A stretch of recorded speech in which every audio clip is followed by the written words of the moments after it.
sais que la terre est plate, je sais les noms des nuages. Je sais que la terre est plate, je connais le nom des nuages.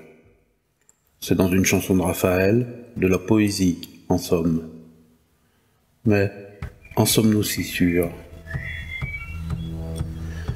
L'homme identifie la platitude de la terre à son rapport à la verticalité, déplaçant en tout point où il va le repère lui permettant d'en juger.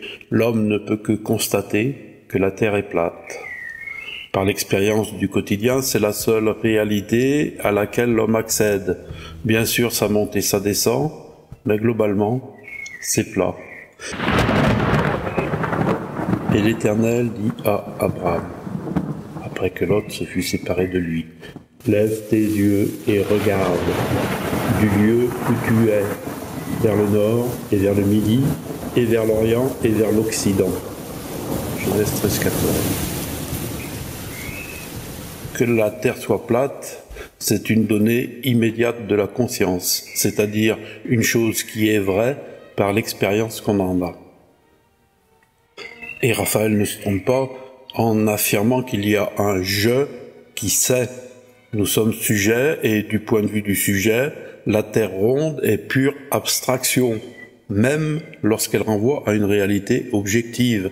Vous n'en ferez jamais l'expérience réelle et ce n'est qu'en observant les astres lointains que l'homme conçoit que la terre est ronde. Mais cette terre ronde ne peut être, quand bien même elle serait plus vraie que la terre plate, qu'une vue de l'esprit, pour laquelle il faut nous projeter hors de la terre dans un effort d'abstraction pour pouvoir la penser telle. Jamais vous n'irez dans l'espace pour voir la terre de là-haut, vous serez condamné à l'imaginer. Vous êtes obligé de vivre dans ce monde de la terre plate, c'est-à-dire le monde humain. Mais dans le monde que nous connaissons, la Terre est plate, c'est-à-dire c'est un univers à 2 dimensions. En réalité, non, c'est un univers à 4 directions, qui partent du centre, bien sûr. La Terre est plate. Et ce n'est pas sa faible courbure qui change quelque chose. Un univers qui, certes, s'enroule autour d'une sphère, mais qui est fondamentalement plat. Vous pouvez aller à pied jusqu'en Chine pour le vérifier. Pour mieux en avoir conscience, on peut prendre l'exemple de la cerise et imaginer qu'elle représente la Terre. Eh bien, alors l'atmosphère terrestre, qui dépasse en hauteur nos plus hautes montagnes, a une épaisseur équivalente à la peau de la cerise. Arrachez un morceau de peau et vous voyez bien qu'elle est plate. Autre exemple, la station orbitale, dont on nous dit qu'elle tourne dans l'espace, est à une distance de la Terre qui ne dépasse pas la distance de Paris à Lyon. Le point le plus haut sur lequel vous pouvez monter dépasse à peine les 8000 mètres et vous l'atteindrez après des jours de lutte. Mais c'est une distance que vous parcourez à pied en même pas 2 heures. Non, que la Terre soit plate, il n'y a pas à en douter. Le monde de la Terre plate est un monde sans limite, puisqu'il n'a pas de bord, puisque ce monde s'enroule autour de la boule terrestre. Vous pouvez le parcourir en tous sens, sans jamais trouver le bord. Mais s'il est sans limite, il n'en est pas moins fini, puisque sa surface est celle du globe. La Terre ronde est une réalité objective, mais que vous ne pouvez pas expérimenter. La Terre plate, elle, est une perception subjective. Vaut-elle moins que Terre ronde parce qu'elle serait moins vraie? Imaginons déguster un verre de vin. Y a-t-il une vérité objective lorsqu'on affirme que ce vin est bon? Pourquoi certains préfèrent-ils le vin de Bordeaux et d'autres les Côtes-du-Rhône? Simplement parce que les vins ont leur propre histoire et que ceux qui les dégustent également. Que peut nous apprendre la science de cela? Rien. La science est inopérante à rendre compte de la réalité subjective parce qu'elle n'étudie que les objets et que le sujet qui observe doit être exclu de l'observation. Pourtant, convenez que c'est important de pouvoir décider de ce qui est bon ou mauvais, de ce qui est bien et mal. Ici, la poésie est supérieure à la science, sauf qu'il n'est plus question ici de vérité, mais d'être au monde. Alors évidemment, le modèle héliocentrique basé sur le modèle euclidien est admis par tout le monde comme une évidence qu'il n'est pas possible de questionner sans passer pour un barge. Ben toi, tu crois la Terre plate, comme ultime argument qu'on oppose à celui qui remet en cause le narratif officiel. Toute incroyante qu'elle est, la modernité n'en a pas moins ses dogmes, ses certitudes. Pourtant, vous voyez, comme ce modèle est mal commode pour rendre compte de la réalité dans laquelle vit l'être humain. Dans le mode de l'héliocentrisme, les Chinois ont la tête en bas, alors que manifestement, ce n'est pas le cas. Dans ce monde-là, nous nous déplaçons à une vitesse folle, tournant autour de nous-mêmes tout en tournant autour du Soleil, lui-même lancé dans une course folle en forme de spirale dans le grand vide intragalactique. Alors que, selon toute apparence, nous sommes parfaitement immobiles sous un ciel serein. Le matin, le soleil se lève, le soir, il se couche. Sans doute dort-il la nuit. Dans ce monde-là, le centre est nulle part. Même le soleil n'est pas au centre de l'univers héliocentré. Alors que dans le monde humain, chacun peut le constater, c'est l'ego qui est le centre du monde. Je sais que la terre est plate. Alors ce monde que les savants nous décrivent comme étant la réalité n'est pas en réalité le monde dans lequel nous vivons, un monde dans lequel la Terre ne tourne pas autour du Soleil, mais un monde dans lequel le Soleil se lève le matin et se couche le soir. Alors on m'objectera que le monde de la subjectivité n'est pas le monde réel, que seul le monde objectif, celui qui peut être décrit par une science qui se veut désincarnée, seul ce monde est vrai. Et que le but de la science est précisément de s'arracher à la subjectivité parce que celle-ci, et chacun s'en rendra compte assez facilement, est source d'erreur. Mais si au final, on arrive à une description du monde qui ne correspond pas à l'expérience humaine que je peux vivre, à quoi ça sert ? Et cette conception du monde, déconnectée de l'expérience humaine, ne me conduit-elle pas à l'erreur en m'imposant une vérité qui n'est pas la mienne? Ici, il faut citer Protagoras. L'homme est la mesure de toute chose. Puisque l'homme porte en son corps ce qui l'oriente dans le monde et lui permet de construire la cité. Mais si le repère qui sert à la mesure n'est plus à l'axe de l'homme, celui-ci n'est-il pas dans l'égarement? N'est-ce pas un problème que le monde objectif soit tenu pour le seul vrai, alors qu'il n'y a de réalité vécue que par l'expérience subjective, la seule qui me permette de donner de la valeur aux choses? À ce stade, nous commençons à pressentir le problème. Et si la science, en prétendant décrire le réel, ne nous éloignait-elle pas de notre humanité? Alors à ce stade que nous avons identifié le problème, de grandes questions se posent.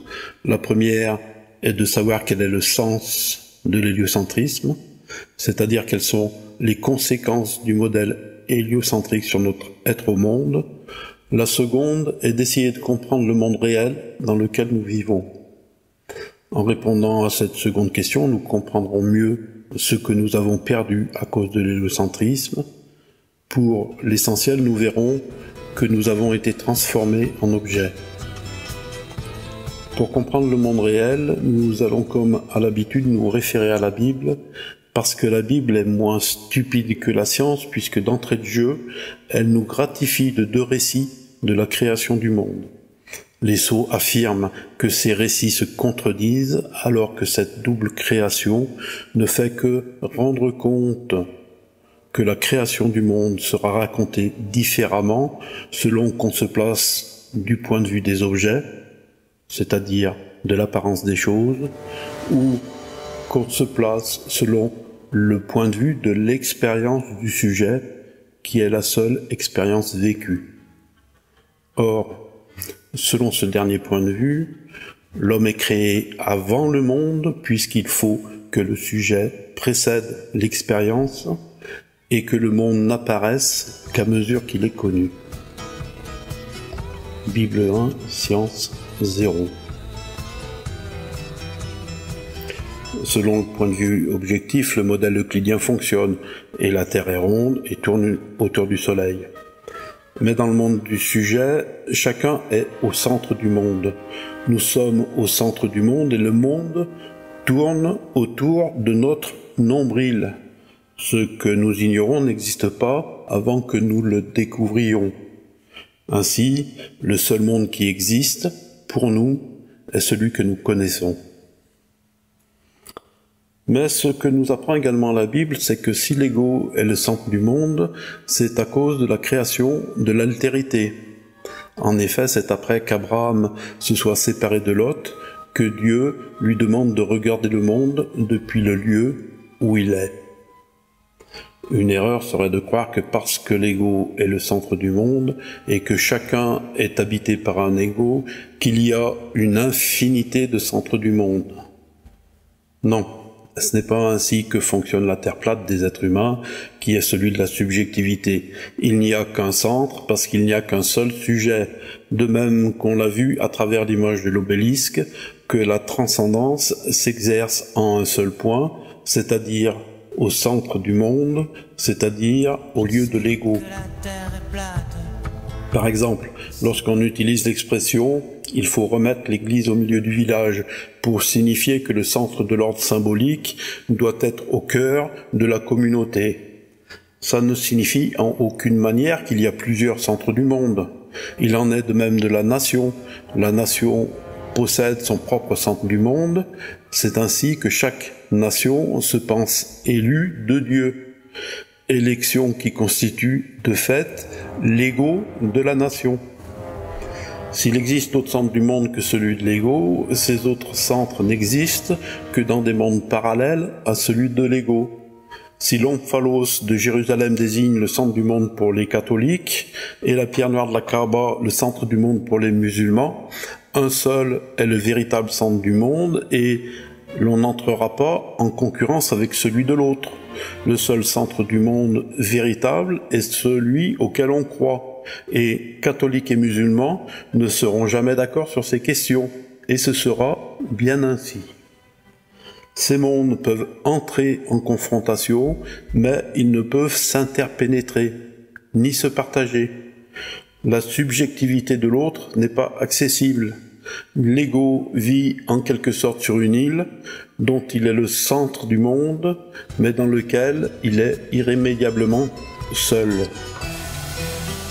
On trouve beaucoup de choses dans la Bible. Or, il se trouve que la Bible nous parle aussi du grand remplacement, un sujet qui est à la mode. Et c'est précisément ce que font les rois d'Assyrie. Ils prennent la population de Samarie, la population du royaume d'Israël, et ils la déportent dans le pays des Mèdes. Et à l'inverse, ils ramènent à Samarie des populations des pays des Mèdes ou d'Assyrie ou d'ailleurs. Seulement voilà, nous dit le texte, eh bien, les nouveaux habitants ne savaient pas honorer convenablement le dieu du coin. Et celui-ci envoya des lions qui commencèrent à dévorer les habitants. Ils durent faire revenir des prêtres qui, eux, savaient quel était le culte favorable à la divinité. Donc ce que nous enseigne ce passage, c'est qu'il y a un lien profond entre la terre, la nation et la religion. Le centre. Le fait que le monde de la terre plate est un centre signifie que les lieux sur la terre n'ont pas la même valeur. Dans le monde des lieux centrés de la science, chaque lieu est équivalent aux autres, à cela près des variations géographiques, genre longitude, latitude, mer, montagne, etc. Alors que dans le monde humain de la terre plate, le proche a plus de valeur que le lointain, au point que celui-ci finisse par disparaître dans les brumes de l'inconnaissable. On pourrait résumer la chose par cet aphorisme de Le Pen: je préfère ma fille ou ma famille à mes amis à mes voisins à mes compatriotes et mes compatriotes aux Européens. Être de quelque part, c'est aussi participer d'une nation, c'est-à-dire d'un corps collectif de naissance à laquelle nous sommes unis par les liens d'amour qui sont les liens dus à la famille. Être au centre du monde est à l'opposé de l'individualisme héliocentré qui est un « moi ma gueule » tout en faisant comme tout le monde. L'homme centré, verticalisé par Dieu, hérite d'une responsabilité vis-à-vis de ceux qui l'entourent, ce qui n'a rien à voir avec l'égoïsme qui s'empare de ceux dont l'État s'occupe de tout. Donc dans la Bible, la Terre a 2 dimensions. En fait, précisément, elle a 4 directions, puisque l'homme y est au centre. Mais ces 4 directions, nous montre la Bible, n'ont pas toutes les mêmes valeurs. L'homme naît à l'est de l'Éden, au pays de l'Orient, du pays de soleil levant, mais il meurt à l'Occident. C'est pourquoi il est dit que celui-ci est le pays de la mort. Le sud, c'est le pays du midi, de la lumière. Dans la Bible, c'est là que se trouve le désert et l'enfer égyptien. Le nord est le pays de la nuit, de l'obscurité, mais aussi de la puissance fécondante divine qui se manifeste au cœur de la nuit. Je vous ai sans doute déjà parlé du partage des animaux. C'est le moment où Dieu demande à Abraham de couper les animaux en 2. Il faut voir dans cet épisode comme une invitation à examiner notre propre coupure verticale qui fait que nous sommes latéralisés. C'est grâce à la reconnaissance de cette coupure verticale qu'Abraham pourra dire à Lot « Sépare-toi donc de moi, si tu prends la gauche, j'irai à droite, si tu prends à droite, j'irai à gauche. » Nous sommes orientés, c'est la latéralisation, le long d'un axe vertical, définissant la droite et la gauche, le devant et le derrière. La droite et la gauche ne sont pas seulement des directions dans l'espace matériel, mais également dans l'espace symbolique, auquel est associé un certain nombre de valeurs irrationnelles.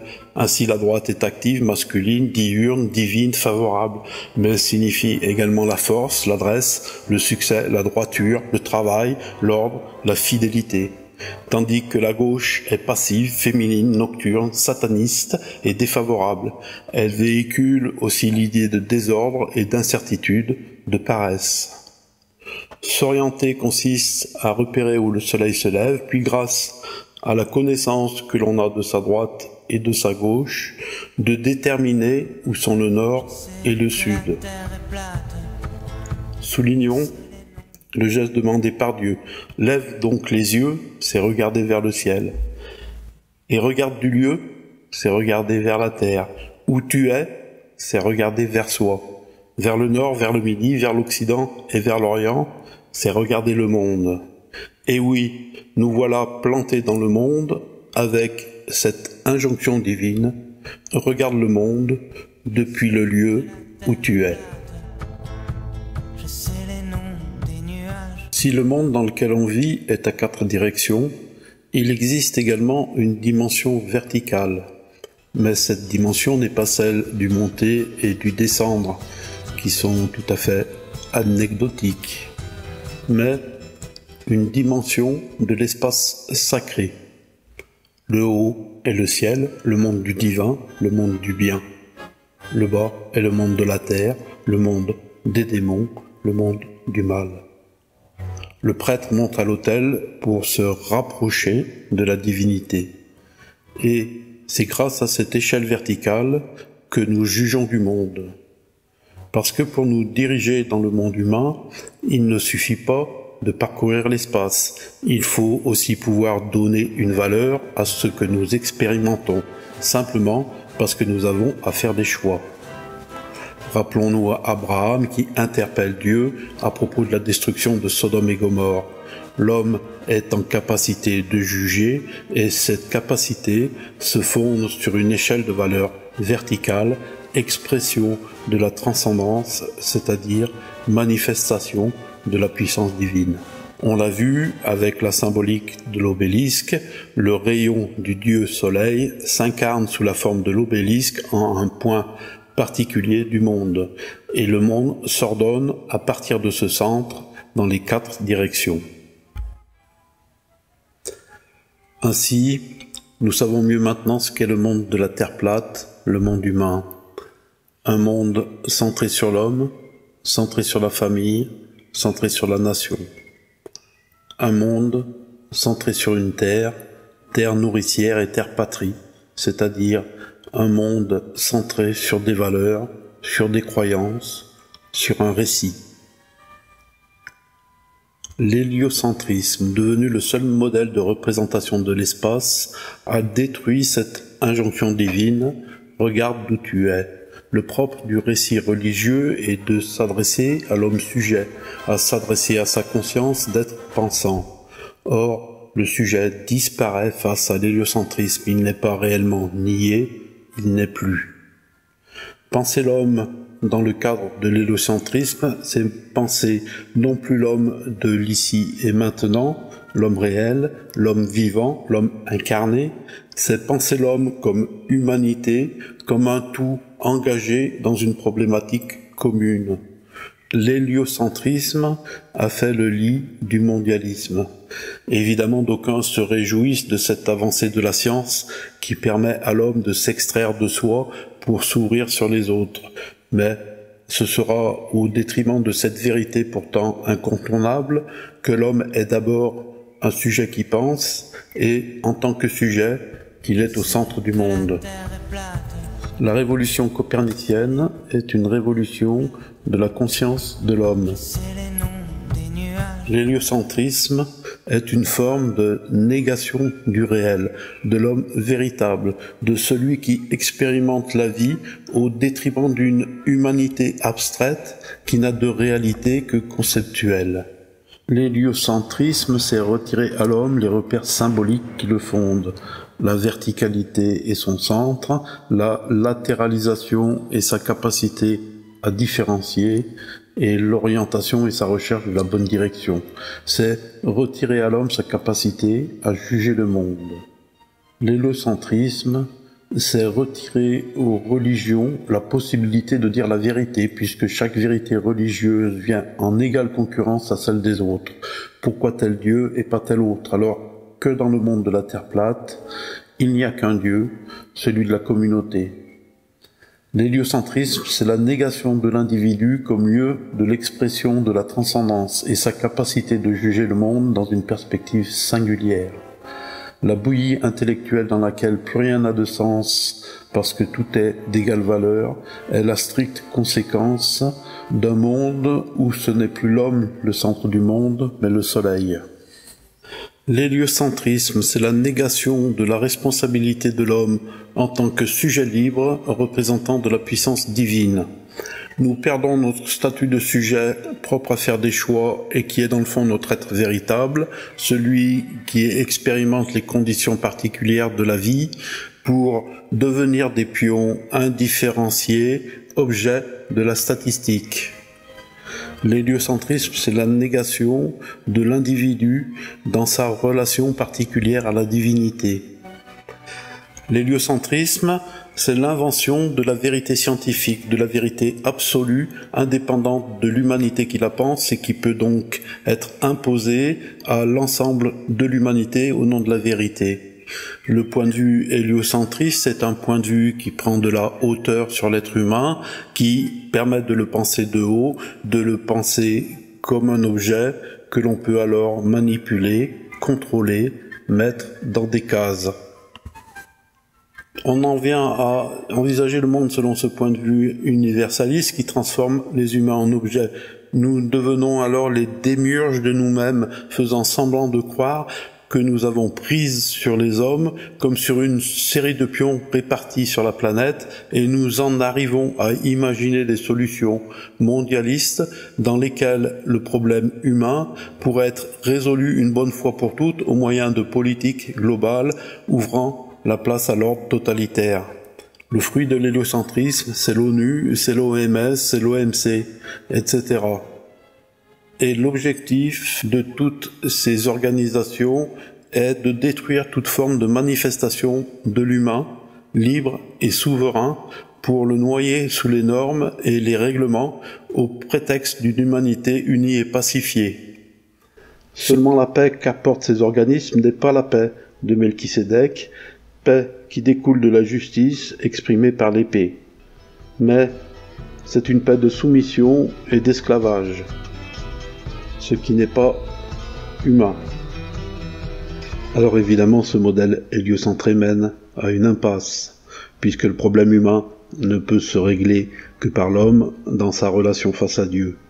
L'héliocentrisme est ainsi un élément de la lutte contre l'enracinement de l'homme, le rendant inapte à décider de lui-même, pour lui-même, ce qui est bien ou mal pour lui-même. La révolution copernicienne a dénaturé l'homme dans son rapport au monde qu'on lui a appris à voir depuis les satellites alors qu'il habite d'abord dans une rue, puis dans un village. Grande victoire sur les consciences que les voyages dans la Lune diffusés dans la lanterne magique du siècle dernier. Victoire, puisque s'il n'y a plus de sujet, il n'y a plus personne pour résister. Évidemment, on nous inculque que c'est mal, le clan, les quartiers, les tribus, la famille, la nation, et pire encore. Pour finir, si l'homme vit tout à la fois dans un monde plat, à 4 directions, et également dans un monde héliocentré, qui vous dit que l'empilement des dimensions ne se fait pas à l'infini, qui vous dit que le cosmos que vous voyez en observant le ciel n'est pas qu'un point de vue particulier sur ce qui vous constitue à l'intérieur.